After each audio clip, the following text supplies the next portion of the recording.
Olá, boa noite. Sejam todos bem-vindos para mais essa aula de gestão financeira, unidade 2, investimentos e financiamentos. Boa noite aí, Laudemir. Tudo bem com você? O pessoal ainda não chegou, né? Opa, boa noite aí, professor. Tudo jóia? Tudo firme. E aí, tudo tranquilo? Tudo certo. Não, tá. Mais uma aula, como diz o cara. É verdade, né? Menos uma aí pra gente. Então vamos lá. Deixa eu diminuir aqui minha tela, como sempre. Então, gestão financeira, unidade 2, investimentos e financiamentos. O que a gente vai ver dentro dessa apostila aqui, vou dar um spoilerzinho, né? Dentro dessa parte de investimentos, objetivos dessa unidade, tentar entender como funciona os investimentos e o impacto no orçamento de capitais, para que nos possibilite diferenciar aí os projetos independentes dos excludentes e assim possa conhecer vários métodos de avaliação referente a projetos de investimento e também avaliar os riscos desses investimentos, dessas aplicações, e ainda possa entender um pouco sobre a estrutura do capital e os seus custos ao decorrer dessa apostila, né? A fim de quê? A fim de analisar esses mecanismos de alavancagem. Então isso que a gente vai trabalhar nessa unidade. Ela está dividida em 3 tópicos. Tópico 1, investimentos. Tópico 2, métodos de avaliação de projetos de investimentos. E o último, tópico 3, que é o financiamento e a alavancagem de capital. Então aqui deixa eu passar um pouco o nosso slide para a gente já entrar no tópico 1, que aqui a gente vai ver os investimentos. Dentro dessa parte de investimentos, todo bem móvel ou imóvel, haja algum investimento que o gestor aplique ao decorrer da sua aplicação, está sujeito a sofrer depreciações ao decorrer do tempo, dependendo se foi maquinário, algo que está sendo utilizado dentro da empresa para poder injetar no seu ativo, também como terrenos, máquinas, equipamentos. São todos esses considerados investimentos dentro de uma empresa no ativo imobilizado já concatenado para a contabilidade para a empresa. Então esses investimentos têm a intenção de quê? De produzir riquezas em diferentes fluxos dentro da área financeira da empresa, para que eles possam ter uma noção melhor do investimento, do ativo, se ele está crescendo, se está diminuindo, como está funcionando todo esse processo de gestão. E assim a gente vai entrando no orçamento de capital. O que seria esse orçamento de capital? Processo que seleciona e avalia os investimentos a longo prazo, quando a gente vai pegar algum investimento, aquela coisa que é mais demorada a prestação, porque de repente é um valor do ativo maior. Então, cuidadosamente, que analisar o montante do dinheiro que vai ser comprometido ao longo desse prazo dos pagamentos, com intenção de quê? De retorno desses investimentos. Se o capital ele gerar um lucro após um ano, aí o caixa ele vai receber o nome dispêndio de capital. Não é muito utilizado, é até um pouco diferenciado no nosso dia a dia, mas dá para a gente entender o significado dele. Porém, se esses resultados forem inferior a um ano, a gente vamos chamar ele de dispêndio corrente. Então, como vocês vão ver, a gente vai falar um pouquinho sobre os dois, dispêndio de capital e dispêndio corrente. Então, eu vou passando aqui um pouquinho, vou trazer uma tabela para acompanhar a gente sobre os motivos principais dos investimentos. Claro que todo mundo tem a vontade de ter o lucro, de ter o investimento onde você vai ter um retorno. Isso é o sonho de todo mundo, mas nem sempre é assim. Mas para a gente entender um pouquinho, vamos falar da expansão, que é o aumento do nível de operações de investimentos em um ativo imobilizado, como imóveis e instalações de produção, para fazer ampliação da empresa. Também temos as substituições, que nada mais é do que o crescimento que sofre uma deceleração, faz uma diminuída do seu ativo imobilizado e desgasta, né, o decorrer da sua utilização, tenta trazer que seja o melhor substituir o imobilizado. Então agora vamos falar um pouquinho da renovação, que é as inovações tecnológicas, que é o dia a dia que a gente se encontra hoje, né? Por exemplo, referente à qualidade ou a quantidade maior, a qualidade, um tempo menor para você pagar as suas dívidas, capacidade de produtividade. Então, assim, a gente vai falando sobre renovação. Tem os outros investimentos com publicidade, propaganda, programas sociais ambientais, referente à pesquisa, a desenvolvimento de um novo produto, ou ainda consultoria em gestões, aplicar em novos produtos dentro da recorrência da empresa. O orçamento de capital, ele consiste em algumas etapas. Então, a geração de propostas, por exemplo, que pode ser feitas por todas as pessoas envolvidas na organização. Porém, tem que ser revisada essas propostas, essas ideias pelos seus superiores ou pelos seus supervisores. Já a avaliação e a análise, ela analisa as propostas, o objetivo de um plano que a empresa tem para um aumento, para uma aplicação de mais ativos, né? Ou para mesmo fazer o fluxo tanto das receitas e das despesas, para verificar se tem aí a possibilidade de investimentos. Também temos a tomada de decisão, que geralmente é os mais altos em níveis de hierarquia, da qualidade de comando dentro da empresa, que decide quando investir, as propostas, quais que vão ser aprovadas ou não. E, claro, a implantação ou a implementação, melhor dizendo, que executa essas propostas que foram aprovadas. E assim vai ter o acompanhamento, que nada mais é alguém que ou um grupo que vai monitorar esses resultados, se ele vai vir ao encontro ao que é esperado pelos os investidores, entre os projetos a ser realizado, que visam aí diminuir as saídas e melhorar o resultado da empresa. Isso é o que os gestores buscam constantemente. Então, o fluxo de caixa, eu vou trazer um outro one e eu vou falando sobre o fluxo de caixa, que ele representa as saídas e as entradas no decorrer do período.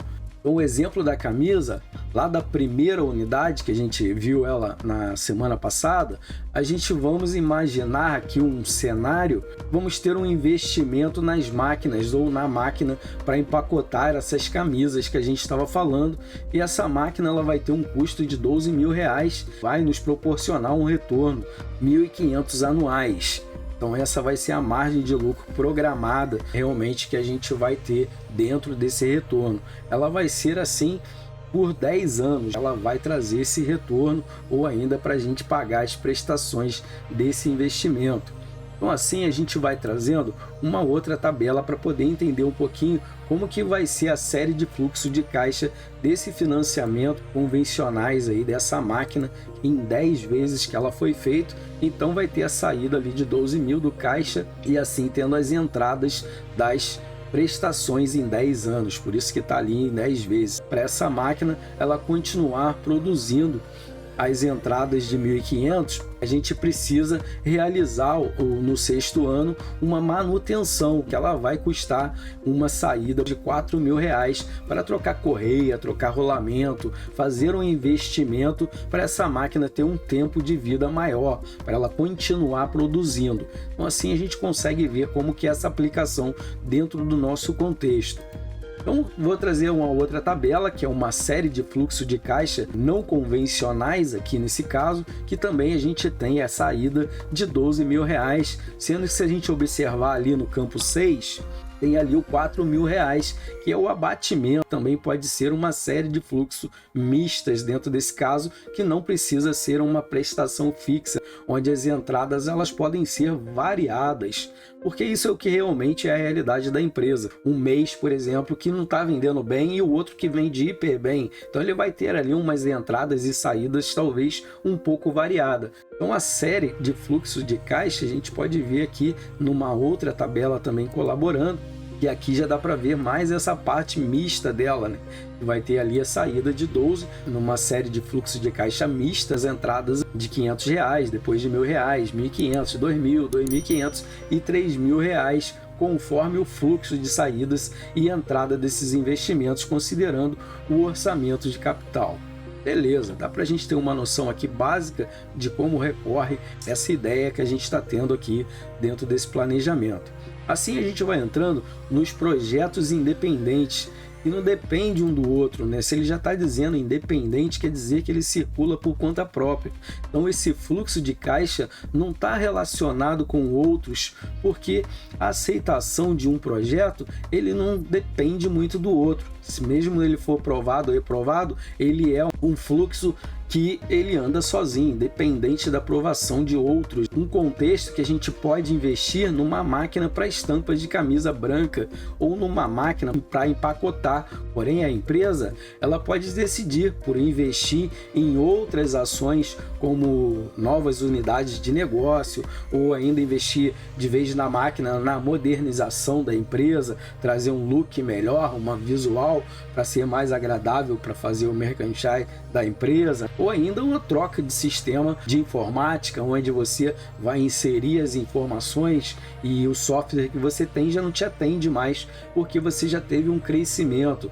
Então pode ser que ele invista nisso também. Por isso que essa modalidade que a gente estava comparando, ele é independente, não depende de uma aprovação ou de um projeto que está em andamento. Ele pode ser investido em outros lugares. Então, tendo recursos, todos os projetos eles podem ser implementados simultaneamente.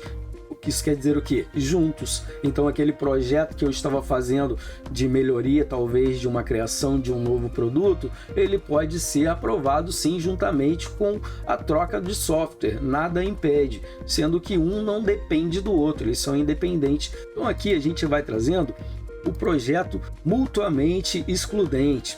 Também não é muito normal, muito comum esse vocabulário no nosso dia a dia, mas a gente vai tentar trazer isso de uma melhor forma possível para entender. O que eles são? São os que apresentam as mesmas funções, decide por um projeto ou outro, ou eles são eliminados ao decorrer da sua escolha. Esse exemplo de investimento num mecanismo para lavar as camisetas com água quente, ele pode optar aquecimento elétrico. Ele vai ter a máquina igual, que ele vai fazer a mesma coisa, mas a tecnologia pode ser diferente, pode ser diferenciada. Um aquecimento elétrico ou solar, né, que está sendo muito utilizado.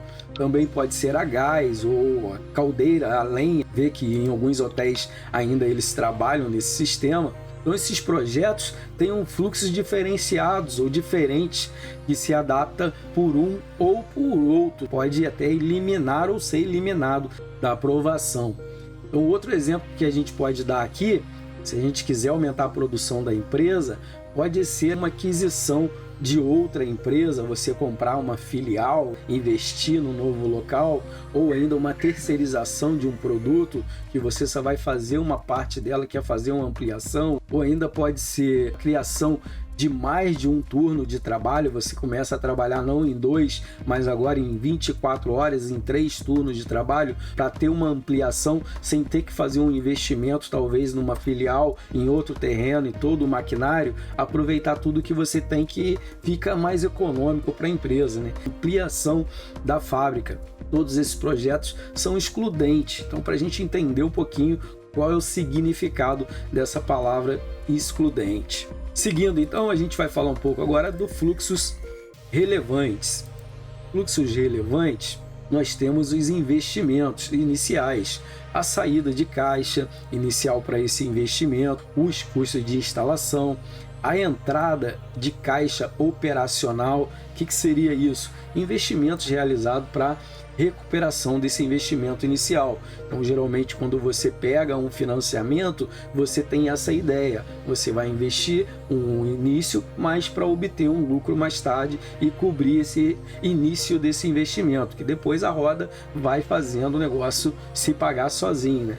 E a recuperação desse investimento inicial, como estava mencionando aqui, as receitas geradas pelo ativo menos a despesa. Aí você vai ver que conseguiu ultrapassar as despesas, o restante quer dizer que é o ativo, é a receita. E também a depreciação, que é a alíquota de imposto. E assim a gente vai falando do fluxo de caixa também terminal, que demonstra esse fluxo de caixa no final do investimento ou do projeto que foi aprovado pela empresa e está em execução, não podendo considerar o valor de venda de um ativo antigo. E assim a gente vai ter uma ideia se ele está sendo rentável ou não. Temos também investimentos iniciais, como a gente viu lá em cima, de R$12.000, a entrada de caixa operacional, Ela serve para quê? Para entender melhor o fluxo de caixa terminal. Uma é mais ou menos anda junto com a outra. Mas vamos supor que no final de 10 anos, dentro daquele exemplo que a gente estava falando, a gente pode vender essa máquina ainda, por quê? Porque ela ainda dá lucro, ela ainda está ativa, ela está funcionando. Mesmo que ela não é mais moderna, top de linha, você pode ainda fazer dinheiro com ela. Então vamos dizer que a gente vai pegar ela e vai vendê-la por R$3.000, para talvez dar de entrada numa outra nova ou investir numa outra coisa. Então esse é o que vai ser o fluxo de caixa terminal, quer dizer, está terminando já a vida útil daquele maquinário ou daquele automóvel e está na hora de você trocar antes que ele comece a não te dar mais retorno, comece a te dar prejuízo. Porque se a gente fica com o maquinário por muito tempo, a manutenção se torna muito cara. Aí vale a pena você dispensar ele e investir no novo que vai ter uma manutenção bem menor. Que manutenção também, fazer a prevenção, não é uma coisa muito barata. Ela também despende de dinheiro desse ativo. E a máquina ela pode ser aí depreciação também, pela depreciação, e ela vai ser o desgaste, ainda um valor residual para fazer essa venda ao decorrer da nossa colocação aqui. E assim eu vou trazendo também quais são os fluxos relevantes dos últimos investimentos, tá? Então uma pergunta para a gente poder responder, mas também vou trazer uma tabela que vai ajudar a gente a entender o cálculo das entradas de caixas operacionais. Aqui ele vai trazer ela bem completa, com vários valores, e aqui a gente consegue dar uma visualização, a receita menos a despesa, que aí vai dar o resultado. Por exemplo, 5.000 menos 3.500, que vai resultar em 1.500 no resultado. Depois ele vai ter uma margem de depreciação, tem até um software que faz isso, que você coloca a máquina ali, o valor dela quando comprou, e assim ela vai fazendo a depreciação ano a ano. Então aqui a gente tem 1.200 de depreciação a 10% o valor da máquina, tem a alíquota também, que é o que vai pagar ali sobre impostos, várias outras coisas, R$300, o imposto de renda, né, que acaba também você tem que colocar, vai dar 75, isso eu estou pegando a primeira coluna ali, e o lucro líquido, que aí já é 225 mais os 1.200 que vai finalizar ali em 1.425. Então aqui nessa figura a depreciação, como a gente viu ali, é 10% sobre o investimento desses 12.000, que gera as parcelas de 1.200, conforme a gente pode ver. E a depreciação é maior nos primeiros anos e menor nos anos finais. Então ele começa a pagar mais, mas depois vai diminuindo essas prestações. Então ele considerou a alíquota de 25% no imposto de renda, que teve as parcelas anuais ali de R$ 75 sobre os 300. Agora ficou melhor para vocês conseguirem entender o lucro líquido anual de cada prestação. E assim a gente vai trazendo um outro contexto, que é uma outra tabela, que essa tabela ela já direciona no fluxo de caixa relevantes para a decisão dessa substituição. Aqui também, trouxe mais um UNI aqui, que ele vai considerar o valor do dinheiro sobre os 10 anos que a gente viu ali. E assim eu vou trazendo a tabela que eu falei para vocês, que é do fluxo de caixas relevantes. Então, ele traz investimento inicial, as entradas de caixa, só para a gente concatenar as ideias e ver como que ela é colocada ou expostas nessa colocação. E assim eu trago um outro UNI que ele diz para o investimento de um novo ativo entre os 3 componentes que deve ser claramente identificados pelos seus gestores, pela empresa, por toda a parte administrativa, para ver se vale a pena, se tem um risco ou se não tem, né? Agora a gente vai pular para o tópico 2. Tópico 2, o que a gente vai ter? Os métodos de avaliação de projetos de investimentos. Então a aceitação de um projeto, ele vai depender muito do retorno que ele pode trazer para a empresa. Não é porque você vai fazer um investimento na empresa que você não vai colocar na balança para ver se vale a pena ou não. Porque se o retorno for menor do que uma outra aplicação em outra possibilidade de rentável para a empresa, é lógico que você não vai investir na empresa, você vai investir nesse outro retorno. O risco ele pode ser influenciado tanto positivamente como negativamente. Ele vai depender muito do projeto que o gestor pretende investir. Então, para isso, a gente vai falar um pouco sobre a payback ou playback, eu não sei se é bem isso não, porque aquele inglês é daquele jeito, né? Mas só para vocês entenderem um pouquinho, tá ali escrito em cima aí, vocês tiram a conclusão de vocês, mas falando o que ele significa, a conceituação desse, eu vou chamar ele de payback aí, mas não é bem isso não, né? Que é a quantidade do período que precisamos para quê? Para recuperar esse investimento. É daqui a 1 ano, daqui a 2 anos, daqui a 10 anos. Então esse é o montante do investimento e quantos anos a gente tem para receber ele de volta. Ele é muito usado nas empresas para quê? Para análise de pequenos investimentos, onde não tem um prazo tão longo. Eles conseguem ver se esse investimento vale a pena investir para ter um retorno rápido ou não. Um gestor financeiro ele pode aceitar quanto ao playback, eu vou chamar ele assim, for menor que o número de períodos aceitáveis. Eu receber daqui a 1 ano, 12 meses. Ah não, mas o investimento é para daqui a 5 anos. Pô, aí já não vale a pena. Eu vou pegar esse dinheiro e investir numa coisa que me dá um retorno mais rápido. Mesmo que às vezes o juro, a taxa de juro que eu vou receber em retorno seja mais viável, mas o prazo não é. Então não adianta, né? Eu investi e de repente eu posso passar por uma dificuldade na empresa e não ter o capital de giro disponível para mim, porque é uma aplicação muito longa de 5 anos. Agora, se fosse de 1 ano, aceitável, né? Ou ainda ele pode rejeitar quando for superior ao número dos períodos que ele pretende desse retorno. Então ainda a gente tem mais alguma coisa que é o playback aí simples. Ele vai considerar, esse playback simples, trazendo ele aqui, ele considera apenas quantidade dos períodos necessários para recuperar esse investimento. Vamos dar um exemplo? 2 propostas de investimento, vamos chamá-la de A e B. Ambos os projetos eles podem apresentar as mesmas características, volume de produção, a quantidade ou a qualidade, tudo bem tranquilo. Mas o projeto A, o investimento inicial é de 24 mil. Então, quanto o projeto B, o investimento é de 20 mil. Opa, é claro que você já vai mirar logo no 20, que o investimento é menor. Mas então o projeto B é mais interessante, como a gente viu, porque o valor do investimento é menor. Se eu fosse investir 24 mil, eu ainda teria 4 mil para me fazer uma outra coisa ou ter ele em caixa para uma emergência. Como a gente vai ver aqui, por isso que se eles são iguais, é isso que o gestor vai fazer essa média para ver se ele vale a pena. Tá, mas vamos trazer aqui uma tabela para a gente entender melhor dentro desse exemplo, dessa colocação que a gente vai trazendo. Então a gente vai reparar algumas colunas aqui, por exemplo a 6 e a 7, que a gente vê o projeto A teve um investimento ali de 24 mil e o investimento ele é recuperado no 7º ano, né? Como a gente vai ver ali, não é tão distante. E o saldo deixa de ser negativo, porque ele já vai começar a entrar, já vai começar a circular dentro da empresa. E o projeto B, o investimento é menor, é 20 mil, mas o retorno já é no 6º semestre. Então, antes do modelo A. Então, qual dos dois fica melhor para a empresa aqui analisar esse retorno? A gente vai ver que é claro que é o B, né? O B, além de ser mais barato, o retorno ele vem mais rápido, 1 mês antes, ou 1 ano antes, vamos dizer assim.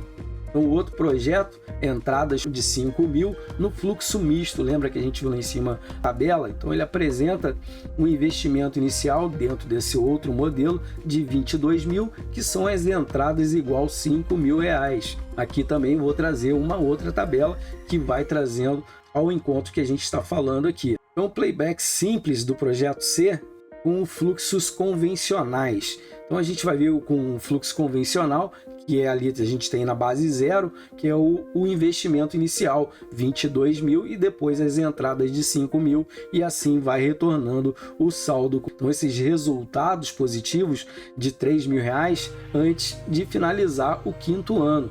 Pode ver que também ele é mais atrativo, ele calcula o playback simples na fração desses anos e fica um pouco menos, né, de 4 anos e meio. Então aqui ele ainda está mais atrativo do que aqueles dois.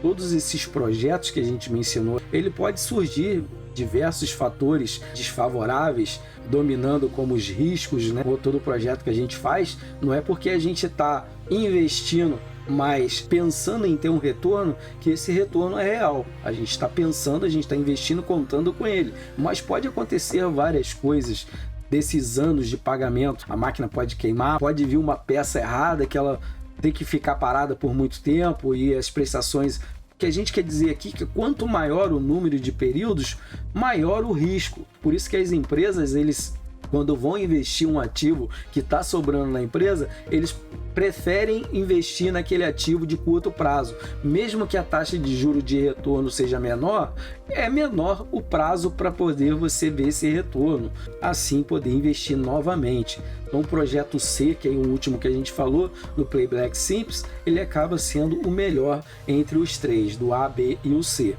Porque em 4 anos e meio eu já estou recebendo ele novamente. Então a empresa ela deve considerar os custos do dinheiro ao longo do tempo, a receber 5 mil hoje e daqui a 10 anos ele vai representar o mesmo valor. E agora o payback aqui, o descontado, que ele considera o custo de dinheiro no decorrer dos períodos aceitável no desse investimento. Os gestores pretendem ter o retorno no determinado tempo. Então vamos analisar esse projeto C, que é o terceiro que a gente viu, que ficou melhor de todos os três. A entrada de 5 mil, valor presente, descontando 9% do custo do dinheiro. Tá, mas vamos trazer a tabela que aí fica mais fácil para a gente entender, né? Playback mesmo, descontado no projeto C. E aqui dá para a gente entender na coluna 6 e lá no final, no saldo presente, os 429,61. Esse playback simples, ele demonstra para a gente o retorno de 4 anos e meio, mais ou menos, dentro desse histórico aqui. Agora, considerando o custo do dinheiro numa taxa de 9%, assim o playback descontado mostra os retornos desses investimentos no final do período de 6 meses. Então aqui dá para a gente entender um pouquinho que ele já começa a ficar positivo. Isso é muito interessante. Tem uma fórmula até para fazer ele, que é o valor presente, tararã, de C, coisa e tal. Claro, aqui vai ter algumas contas, usar a calculadora HP12C. Não vou retomar essa calculadora aqui agora. Vocês podem ver a aula lá em Matemática Financeira na unidade 1, tá? Para quem quiser realmente fazer a conta. E lá a gente mostra todas as funções da calculadora para que vocês possam retomar a conta para quem quiser fazer a conta. Mas para isso, a gente voltando aqui, vou trazer o quadro 39, que ele é o cálculo do playback aqui descontado na HP já. Então feito a conta conforme ele menciona no livro, né, para vocês poderem achar. Então aquelas referências que tem FG, isso aí tudo 9i, é tudo funções a calculadora ela possibilita. Uma calculadora normal, geralmente ela não consegue fazer esse tipo de cálculo. Você realmente tem que aplicar na calculadora financeira, porque ela realmente é preparada para esse tipo de conta, de investimento. Quem pretende trabalhar dentro dessa área, eu até recomendaria fazer um curso sobre essa calculadora, porque ela tem várias funções e depois que você aprende mesmo, ela é excelente, né? Então, para calcular outros períodos, é só repetir os passos que o quadro 39 mostrando para gente. Altera ali o N para o 2N, 3N, quer dizer, quantidade de meses, assim por diante, e vocês conseguem ter o resultado mais assertivo, né? E também trazendo uma outra do playback descontado no projeto B, que é aquele segundo que a gente falou lá embaixo, e dá para ver por que o C é mais rentável que o B. Então ali dá para ver a margem de lucro dele lá embaixo do projeto B. Possivelmente vai ser rejeitado no final ali de 10 anos, que o saldo ainda é negativo. Então pode dar 1.021,50. Então, como vocês podem ver, o C é o mais atrativo de todos. Então, não considerando todos os capitais de fluxo do caixa, o VPL, o que seria isso? É o valor presente líquido. O valor presente líquido é o que? É uma técnica, ou uma das técnicas utilizada para realizar o orçamento de capital e também para avaliar esses projetos de investimento. A máquina que a gente está se referindo, que é a máquina empacotadora, né, de camisetas, que tivemos lá um investimento inicial de R$12 mil, e ela teve aí 10 entradas de 1.500, e cada uma dessas 10 entradas, ela expressava o que? O valor futuro de tais valores presentes, considerando uma taxa de 5% ao ano. Então devemos utilizar a calculadora novamente, HP12C, para fazer essa taxa mês a mês para vocês entenderem no montante total. Ela traz muito detalhada realmente. Ah, mas tem a fórmula para isso? Tem sim. Então aqui ó, no quadro 41, que é esse que a gente vai trazer agora, ele também demonstra para a gente essa tabela e as fórmulas que tem ali na sequência dessas teclas, aonde vocês vão aplicar essas funções para ter esse retorno. Então o resultado líquido é negativo 417,40, que ele vai representar um prejuízo desse projeto, né? Então com certeza ele não vai ser aprovado aqui nesse contexto, considerando uma taxa de 5% inferior ao rendimento da poupança. Então, como vocês podem ver, é melhor investir na poupança do que nesse projeto. Então, por isso que tem que ter a análise desses projetos para ver se ele vale a pena ou não investir. E aqui na tabela desse VPL eu trago aqui uma outra por funções de valores representativas. E aqui ele traz todos os históricos das entradas do primeiro, do segundo, terceiro ano do cálculo que vocês vão encontrar na calculadora. E ele vai trazer a totalização dos 10 anos de 11.582,60. Então ele apresenta o valor presente líquido, cada anuidade, descontar a soma, né, de 11.582,60 que teve o investimento inicial de 12 mil, que resulta o prejuízo, como a gente viu, negativo aí de 417,40 centavos. Muito bem, isso vou trazendo um outro one para a gente poder transitando aqui. E agora a gente vai falar um pouquinho sobre o projeto A e o B, que foram rejeitados inicial, e o vencedor desse projeto foi o C, né? Mas para a gente entender um pouquinho a tabela ali, porque que eles foram rejeitados, e aqui vocês vão encontrar o fluxo na coluna direita, vai estar ali o modelo do A e na esquerda do B, e assim vocês conseguem ver nos períodos de 10 anos qual desses aqui teve essa modificação. Mas para você ver no final, tem ali negativo 3.628,06 e o outro que é o B teve negativo 1.021,49. Se fosse escolher entre os dois, ainda o B seria o melhor, né? Os projetos desses investimentos do valor presente líquido foram negativos, como a gente viu o projeto A nos 3.628 e o projeto B em 1.021.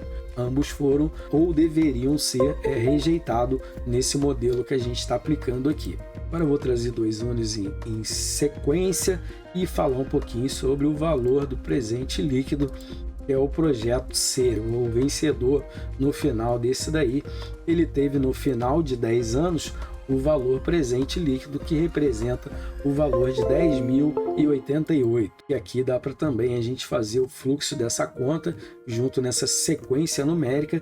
Ele traz o playback descontado no valor presente, que são muito parecidos entre os dois. No playback descontado, temos as informações da quantidade desses períodos e no valor presente ao final dos períodos. Assim a gente vai trazendo a DIR. O que é a DIR? Taxa interna de retorno. É uma técnica muito utilizada para calcular esses orçamentos de capital. É bem mais ampla, mais utilizada nas alternativas de investimento entre esses gestores. Ele zera o valor presente das entradas do caixa no contexto. Como um bom gestor financeiro, precisamos, por exemplo, saber qual é a taxa mínima dessa atratividade, uma taxa de juros que o dono de capital ele espera referente ao investimento no projeto, para ele poder analisar e ver se é rentável ou não. Então, quando o gestor ele decidir aceitar qual das alternativas realmente vai ser investido, realmente ele vai ver a partir dos projetos, a partir da DIR, que é a taxa mínima de atratividade para esse investimento, que pode ser aceito quanto a DIR for maior que o custo de capital e rejeitado quando a DIR for menor no custo desse capital. Lembra que eu falei que podia investir em outras coisas? Não necessariamente tem que investir no projeto que a empresa está formando, porque a rentabilidade às vezes não é tão atrativa. Um exemplo de investimento na máquina empacotadora ou de empacotar, o investimento na nossa colocação do exemplo lá em cima era de R$12 mil, que ele gera as entradas de quanto? De 1.500 durante que período? Há 10 anos. Então dá para a gente ver o cálculo da DIR também nesse contexto na tabela que eu vou trazendo aí. Aqui então nessa DIR que a gente vai ver esses investimentos de 4,27%, estou arredondando, considerado que baixa, e a DMA a 10%, que foi rejeitada naquela que a gente viu que a DIR era menor e a TME de 3%, e aí ela foi aceita, foi superior do que a outra. Quer dizer o quê? Mais rendável, de 4,27% a 10%, né? 10%, então realmente ele fica mais atrativo. Vamos falar valor presente por funções de fluxo de caixa. Também outra tabela para que vocês consigam encontrar esse valor dentro da calculadora. Taxa de investimentos, aqui a gente tem os três, que aí dá para fazer uma comparação um pouco melhor sobre essas colocações que a gente estava falando aqui, e aqui dá para a gente visualizar elas. Tem ali o projeto de investimento A, projeto de investimento B e o C, e dá para a gente ver aí o que a gente vem falando entre as três, o porquê que a C foi a campeã dentro desse projeto aqui, e teve a taxa de 18,6%. Então esse projeto C, ele teve a taxa mínima de atratividade para investimento do custo de capital de 20%. Ver o valor presente, que é a taxa DIR, assim a gente vai vendo, se tivéssemos essas duas alternativas no investimento, o investimento da DIR de 10% seria no valor de R$100 mil, e o investimento da DIR a 20% seria a metade. Então, como vocês podem ver, ele é mais atrativo na B ainda, né? Então, o investimento no projeto A seria de R$100 mil, o risco seria maior, né? E na análise do projeto mutuamente excludente, que é o método de ser considerado para realizar essas escolhas nos métodos do valor presente do líquido. Sim, a gente vai trazendo a DIR, que é a análise incremental. O que seria isso? Trazer um pouco ela aqui, que ela vai trazer o projeto relacionado com a excludente, e o exemplo que ele traz, ele diz que se o custo de capital de uma empresa for de 15%, ela vai permanecer no projeto A ou o projeto B. Qual dessas duas seria melhor para essa escolha, nessa taxa incremental?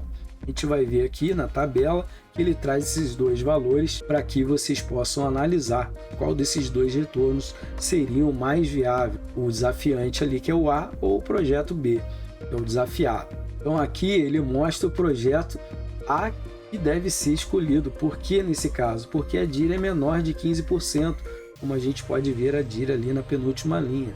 Então a DIR da B menos A, custos de capital, então esse projeto B é melhor. Se não, o projeto A é melhor, claro, né? E o VPL, que é o B menos o A, que vai ser ali o zero, isso quer dizer então o quê? Que conseguiu pagar as contas, e assim o que passar é lucro. Dá para a gente ter uma ideia, então esse projeto B é melhor, se não, o projeto A é melhor dentro da nossa colocação. Mas assim, para a gente entender melhor, vamos falar um pouco sobre o risco, que é a perda financeira dentro desses investimentos que a gente vem trazendo aqui. Então, o retorno previsto, que a gente já tem uma ideia de quanto vai retornar desse investimento do cálculo que a gente está fazendo, ele pode aumentar ou diminuir a partir de variáveis interna ou externa, dependendo muito do que vai ser investido, de vários fatores, principalmente internos, que nos possibilita ter um maior controle sobre os riscos. Já os fatores externos vai ser relacionado ao aspecto fora da empresa, como o mercado financeiro, finanças, economia. São vários fatores envolvidos e não depende de você. Mas é claro que a sua decisão vai ser baseada a esses mercados. Então, o Playback VLP e a DIR, ela não apresenta o mesmo grau de risco, são diferenciados. Então, assim, temos que entender cada um desses projetos mais mensuráveis e seus graus de riscos de investimento, para que possa mensurar e ter uma ideia dessa taxa de risco menor. Assim, o orçamento de capital é necessário para que a gente possa aí considerar esses riscos das entradas de capital ao decorrer desses investimentos. Porém, a gente precisa considerar as estimativas pessimistas, ou ainda pior, e as prováveis, que é o esperado, e os otimistas, que é o melhor.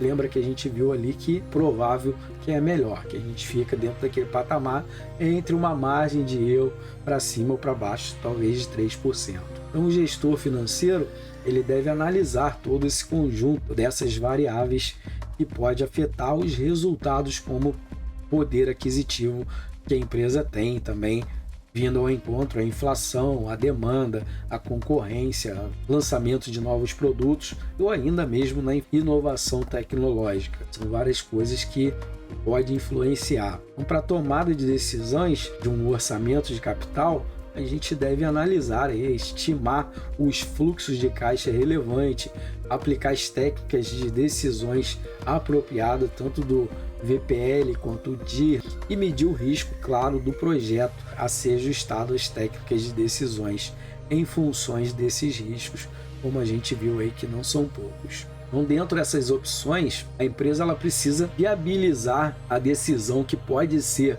o abandono do projeto, porque não, se ele não vale a pena, eu iniciei e vi depois que ele não vale a pena, eu posso desistir dele, ou ainda flexibilidade, eu posso paralisar ele, esperar 6 meses, dar continuidade depois, ou ainda um crescimento, estou vendo que ele é rendável, então vou fazer talvez até um investimento melhor, ou ainda uma oportunidade de eu estar com um projeto em andamento e receber uma proposta, talvez, de alguém querer assumir esse projeto. E aí me dá um retorno mais rápido. Então, várias coisas que o gestor pode analisar. Dentro de uma tabela fica mais fácil para a gente entender o que seria esse abandono, flexibilidade, crescimento, numa forma mais real aqui para vocês entenderem. Um abandono, já está dizendo, abandonar projeto antes do final planejado, evitar as perdas, porque você já viu que possivelmente ele é um grande candidato para dar um prejuízo na empresa, porque vocês estão vendo que de vez ele ir para cima está descendo. Então, melhor paralisar antes que tenha mais perdas, a tentar recuperar. Às vezes é melhor você parar. Flexibilidade seria o uso de tecnologia flexíveis de produção dentro do contexto de investimento em tecnologia, como a gente viu. E o crescimento de projetos de extensão, expandir o mercado, novas filiais, novos produtos na mesma praça de vendas, ou ainda ampliação com as instalações, ampliar os 3 turnos, como a gente viu, e ainda a oportunidade, novas informações, respostas a mudanças do mercado, ainda condições do mercado ou ainda concorrência. Através desse você pode ter uma oportunidade. A concorrência, por exemplo, está fechando uma filial onde eu atuo. Então eu posso ver isso uma oportunidade de ampliar minha fatia de comércio antes que venha uma outra e se instala para ser um novo concorrente. Assim a gente vai vendo as oportunidades. Além dessas opções que a gente está vendo aí estratégicas, as empresas ela pode escolher vários projetos para investir. Não é só um, não é 2 ou 3 durante o ano, são vários que vão ser apresentados para os gestores. Então, nessa outra tabela que a gente vai trazer, temos 5 projetos de A a E. Então, A, B, C, D e E. Tem aí um montante de R$66 mil, limitação de investimento que é de R$35 mil para poder investir nessas empresas. Então, aqui nessa tabelinha dá para ver nessa colocação a margem da DIR em taxa de juro. E aí a gente vê os riscos de diferentes projetos de limite de capital que a empresa pode arriscar ou não, depende muito da avaliação. Mas se a gente dá uma olhada mais analítica, o projeto C, B e E soma aí um investimento de 32. Ele vai ficar mais ou menos dentro daquele patamar que a empresa escolheria, né? Dava para investir em 3 projetos ao mesmo tempo, porque ela pretende investir até R$35 mil. Então ainda sobraria ali 3 mil para ela ter um respiro e fazer um investimento talvez em outra coisa. Assim a gente vai entrando, tópico 3, financiamento e alavancagem de capital. Muito bem, então trazendo aqui o financiamento e a alavancagem de capital. Sabemos que as empresas é formada pelo quê? Pelo capital dos sócios, né? Geralmente é assim, ou ainda por capital de terceiro. O que seria esse terceiro? Do banco, empréstimos. Ele proporciona buscar o quê? Alavancar, melhorar os resultados tanto operacionais que a empresa tem de industrializar, fabricar ou comercializar os seus produtos, ou ainda mais exclusivamente financeiramente falando, onde você vai ter os seus investimentos. Então assim a gente vai trazendo a estrutura desse capital para a gente poder entender um pouco melhor no contexto o que seria o capital próprio e o que seria o capital de terceiro. Então, entre essas duas colocações, o capital próprio ele representa os recursos dos sócios da empresa, geralmente, como eu tinha falado, ou ainda o capital de terceiro, que são os recursos emprestados, financiados, os não sócios, né, da empresa, por exemplo, banco, um amigo, ou sei lá, alguém parente de algum sócio da empresa, mas que ele não está relacionadamente diretamente ligado a isso. Aqui a gente vai trazendo uma tabela do balanço patrimonial vezes a estrutura desse capital, para a gente entender aqui o balanço um pouquinho do ativo, como que ele vai circundar aqui na nossa colocação. Dentro desses riscos, a gente tem o risco econômico, tem a preocupação da empresa de não conseguir, por exemplo, honrar com seus compromissos, cobrir os seus custos operacionais. É um investimento de risco. Temos o risco financeiro também, que aí ele já traz uma preocupação de não conseguir cobrir as obrigações financeiras. É um pouquinho diferenciado entre os custos operacionais e as obrigações financeiras com os seus fornecedores. Ainda a gente tem o custo de agência, que é a taxa imposta pelos investidores na empresa, né? Os donos do capital do cacau, dizendo assim. Então a empresa ela vai captar os recursos de terceiro nessa colocação desses custos de agência. E ainda as informações assimétricas, né? Que a gente tem aí desencontro dessas informações. Esses desencontros, que a gente vai chamar ele assim, em tempos, ele vai gerar nas empresas necessidades de não esgotarem o seu limite de capital, né? Para quê? Para que eles possam usar essas reservas para aproveitar alguma oportunidade de investimento. Não lembra lá em cima que eu tinha mencionado que às vezes o gestor ele não injeta no financiamento ou no investimento de 5 anos, porque pode pintar uma oportunidade mais atrativa num tempo mais curto, que ele vai ter esse dinheiro disponível para poder abocanhar essa oportunidade. Agora, se ele fizer uma aplicação de 5 anos, ele sabe que dentro de 5 anos o dinheiro vai ficar parado lá. Ele não pode retirar, senão ele perde a taxa de juro combinada pelo contrato. Então aqui a gente vai trazendo um pouquinho os fatores nas decisões dessas estruturas de capital, que a gente vai entender melhor o que a gente colocou aqui agora. A tabela está um pouco pequena, mas quem está no celular aqui vai dar para ver, ou no computador melhor ainda.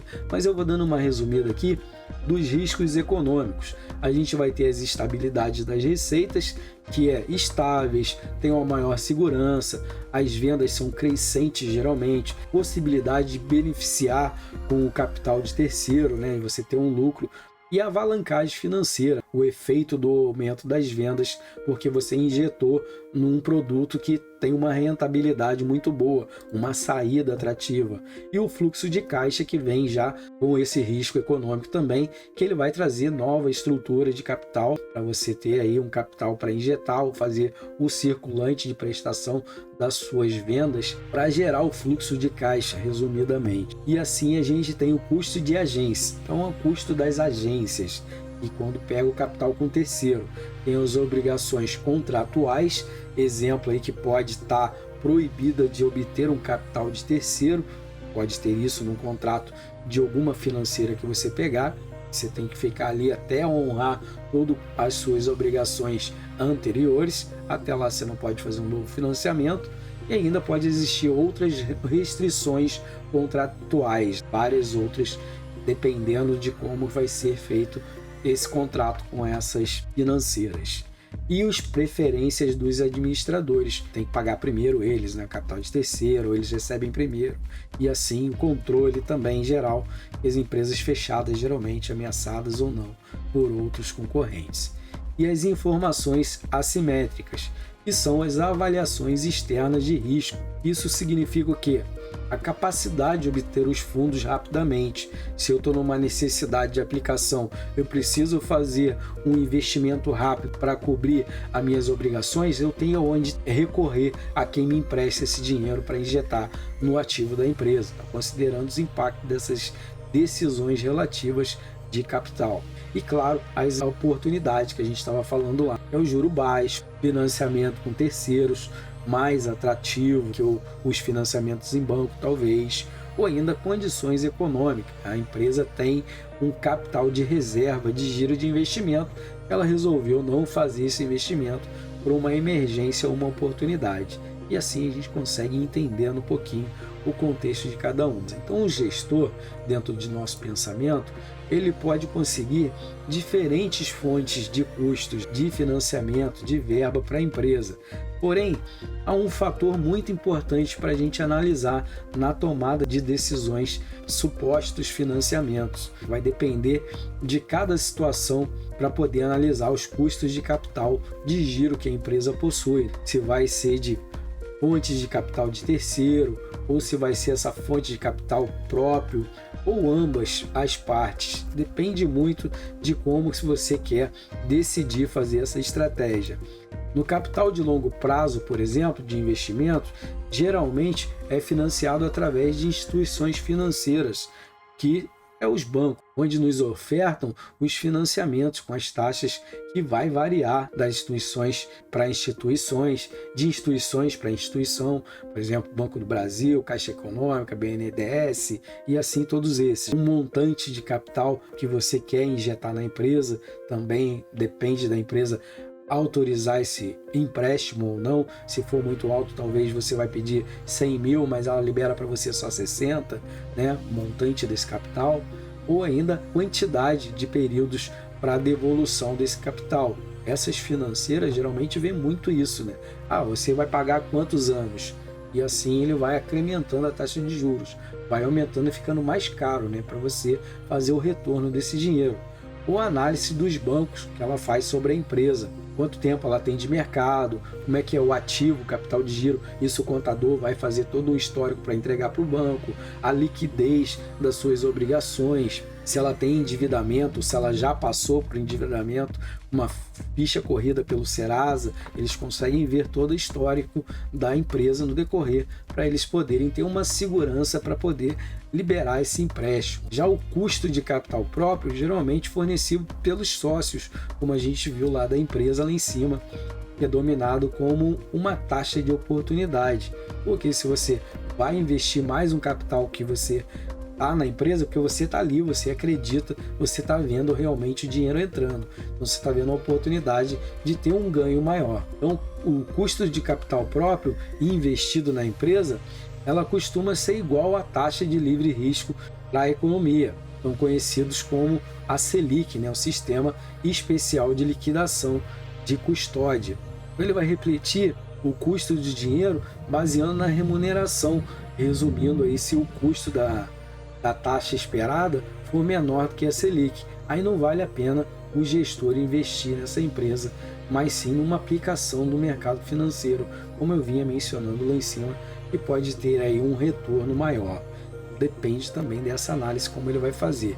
Então, seguindo o capital desse terceiro, ele pode ser pago de diferentes maneiras, dependendo do contrato ali, podemos ter carência de juro, então, decorrente ali do período, e só depois ele começar a pagar essa dívida, então amortizando o capital emprestado, quer dizer, ele vai pagar o juro e realmente o valor que ele pegou emprestado, e assim ele vai assumindo tanto o capital que ele pegou e mais o juro, vai pagando os dois juntos ao decorrer do acerto, né? Então vamos ver mais um exemplo aqui, numa outra tabela, que ele traz um projeto de investimento inicial de R$40 mil, com entrada anuais de 18 mil nos 2 primeiros anos, que aí vamos pagar somente o juro se for a partir do terceiro ano. Então, quer dizer o quê? O juro só vai começar a correr 3 anos após, que vai ser considerado os valores fixos dentro do recorrer dessa tabela que a gente está olhando aí. Um orçamento com financiamento, tem as entradas de 18 fixo, depois os pagamentos ali, ele está pagando só o juro, os 2 primeiros meses, R$4 mil, e depois sim ele vai começando a pagando as parcelas. Então durante os 6 períodos, a entrada elas foram iguais, e nos 2 primeiros foram pagos os juros, e no 4º ano que foi paga a parcela mais os juros, aí as entradas líquidas iniciaram que foram altas e foram baixando, as finais foram ficando mais fáceis de ser liquidada. Aí temos aqui o terceiro também, o capital de terceiro, que não são atribuídos pela AIR, né, que é resultado da DRE, quer dizer, o imposto de renda, ela não acrescenta aqui. Então vamos ver uma simulação desses resultados de capital de terceiro e sem o capital de terceiro, como que seria, com o capital de terceiro e sem. Então, o resultado, com ou sem o capital de terceiro, o imposto de renda, como a gente vai ver aqui, capital de terceiro e sem o capital de terceiro na coluna 2. Se a gente ver na quarta linha de baixo para cima, as despesas financeiras, tem ali 100 mil, o outro é zerado, capital de terceiro, o outro não, o lucro 60, o outro 160, o imposto de renda, e assim a gente vai vendo qual das duas é mais viável para a empresa. E assim a gente vai falando do custo médio ponderado de capital da CMPC. E que é isso? É o custo médio ponderado de capital. Para descobrir o custo médio ponderado, a gente tem que calcular a média ponderada entre os custos de capital próprio e os custos de capital de terceiro, e só após o imposto de renda. Então isso a gente vai ver o exemplo para o investimento das camisarias da empresa fictícia, que vamos precisar de 10 mil reais para fazer o investimento, sendo capital próprio a gente vai ter 4 mil reais. E está aplicado na poupança com rendimento de 9% ao ano. E temos o capital de terceiro disponível, a gente vai pegar no banco, mais 4 mil reais com uma taxa de 20%. A gente vai vendo que ela é bem mais salgada. E ainda a gente vai contar com o empréstimo de um amigo, de um parente, né, que ele vai emprestar 2 mil reais para fechar esses 10 mil que a gente pretende investir na empresa. Então, no final do ano, a gente vai ter ali que devolver esses valores e também os juros acertados. Então, a gente vai ver que o 9% do juro que a gente viu lá em cima, a gente vai ter que pagar 360, o que a gente pegou no banco a 20%, 800 reais de juros a gente tem que pagar, e do nosso amigo 280 reais nos juros de 14%. Resumindo, no final do ano, essa camisaria ela tem que devolver 10 mil reais mais os juros desse valor, que dentro do montante vai dar 1.440. Para você entender um pouquinho quanto que daria essa margem de taxa de juros, seria um capital aí de 14% aproximadamente, para encontrar esse valor. Aqui vamos trazer uma tabelinha que vai vir ao encontro que a gente falou, e vai ter a composição desse capital já dentro do balanço da empresa, do passivo e do ativo. E aí dá para a gente entender os três entrando nessa jogada: o terceiro, o bancário e o líquido. Dá para a gente ver ali formando o total do passivo de 10 mil. Então aqui o passivo ele consta na composição do capital de 10 mil, que vai integrar o caixa, representado no total do ativo. Então agora a gente vai dar uma olhada nessa modalidade dentro de uma DRE mesmo, estruturada nesse capital, que vai dar para a gente ter uma visão montante da circulação de dinheiro da empresa, contando com imposto, lucro bruto, né, despesa administrativa. Mas se você ver a despesa financeira, no quarto de baixo para cima, vai ter 1.080 ali, que essa despesa financeira, a gente tem esse 1.080 e corresponde a 800 reais do juro do banco, mais de 280 do juro do amigo. Então esses dois aqui que vai trazer aquele valor. E a partir desse demonstrativo, dá para a gente calcular o custo do capital da empresa, que seria ali de 924, que vai dar 9% aproximadamente desse capital líquido de 10 mil. E entre as despesas, capital de terceira despesa ali, vai dar 1.080, uma taxa de 18%. No total vai dar um financiamento de 6 mil reais. E o custo do capital próprio, que foi de 9%, acima de 9% desejado do investimento. Então, quer dizer o quê? Ele teve um lucro maior do que o esperado. E assim a gente vai falando um pouco sobre a alavancagem. Que a alavancagem é uma expressão bem utilizada para vencer qualquer resistência que a empresa passe. Um gestor de cada empresa ele precisa lidar com essas alavancagens que ocorrem para ele ter um equilíbrio entre as finanças, principalmente operacional, quando a elevação dessas vendas é percentualmente superior aos custos. Quer dizer o quê? Eu estou tendo um lucro, um retorno, é superior aos custos que eu tenho em produção. E temos o financeiro, quando a empresa ela consegue aumentar os seus lucros. E aí ainda temos o combinado, que é utilizando os dois, né? A alavancagem combinada, tanto a operacional como a financeira. Aqui eu vou trazer uma tabela também, que vai contribuindo um pouco com essa alavancagem operacional e a alavancagem financeira. Então, para entender essa alavancagem, a gente precisa conhecer o ponto de equilíbrio entre as receitas que são as entradas, e as despesas, que são as saídas, tendo o resultado final igual a zero, né? E aí a gente consegue ter essa alavancagem para saber se ela está sendo atrativa ou não, né? Quando o resultado é inferior ao ponto de equilíbrio, a zero no caso aqui, ele quer dizer que tem algo dando prejuízo, né? Então falta recursos para pagar as contas. Eu preciso de um outro financiamento para honrar todas as minhas obrigações. Então é mais ou menos nessa ideia que ele vai trazendo para a gente.